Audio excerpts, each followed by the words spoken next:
L'operazione Nuova Cupola, che ha decapitato la nuova cosca mafiosa dell'Agrigentino, ha suscitato non poche reazioni nel mondo socio-politico-amministrativo del nostro territorio e non solo. A Palermo il capo della squadra mobile Corrado Empoli ha partecipato alla conferenza stampa, mentre il questore di Agrigento Giuseppe Bisogno, impegnato a Naren un'iniziativa di consegna di beni confiscati alla mafia, non si è sottratto a commentare i numerosi arresti avvenuti questa notte al microfono di Anna Rita Di Leo. Sì, questa è una giornata straordinaria per la lotta alla mafia. Ovviamente alcune cose non le abbiamo programmato, ovvero la coincidenza tra questa mattinata a Naro, molto importante, con la esecuzione nelle prime ore dell'alba da parte della Polizia di Stato di ben 54 provvedimenti di fermo, dei quali 5 verso persone che già erano in carcere, ma ben 49 erano fuori.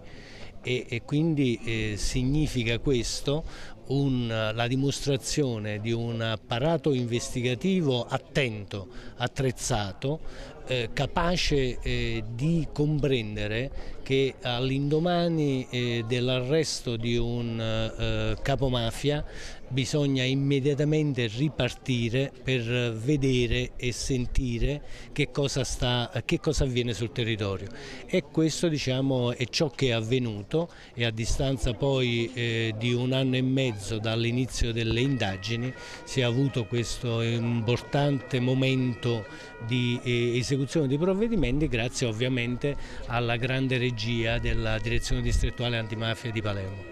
Dice la sua sull'operazione Nuova Cupola il prefetto di Agrigento Francesca Ferrandino. Una bellissima giornata che è iniziata con questa straordinaria operazione della Polizia di Stato e prosegue con questa operazione, nel corso della quale abbiamo intessuto una grande rete, una rete per disfarne un'altra, che è quella della criminalità organizzata.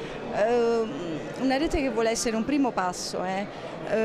Oggi noi abbiamo ottenuto un risultato per averne degli altri. E numerosi sono gli interventi da parte della classe politica. Angelino Alfano, segretario nazionale del PDL, ha evidenziato in una nota il forte valore di questa maxi operazione, che di fatto ha cancellato il tentativo di riorganizzare la mafia agrigentina. Vincenzo Fontana, deputato regionale del PDL, ha affermato che l'operazione Nuova Cupola, condotta dalle forze dell'ordine, dimostra la professionalità con cui viene contrastata la criminalità organizzata, che oggi ha raggiunto un importante risultato. Giampiero D'Alia, capogruppo dell'UDC al Senato e componente della Commissione parlamentare antimafia, si congratula con la magistratura e la polizia che, grazie al suo tempestivo intervento, non ha permesso la riorganizzazione di Cosa Nostra nell'Agrigentino. Purtroppo, conclude D'Alia, preoccupa ancora l'infiltrazione e l'appoggio che la criminalità organizzata trova sul territorio e in diversi ambiti economici e sociali dell'isola.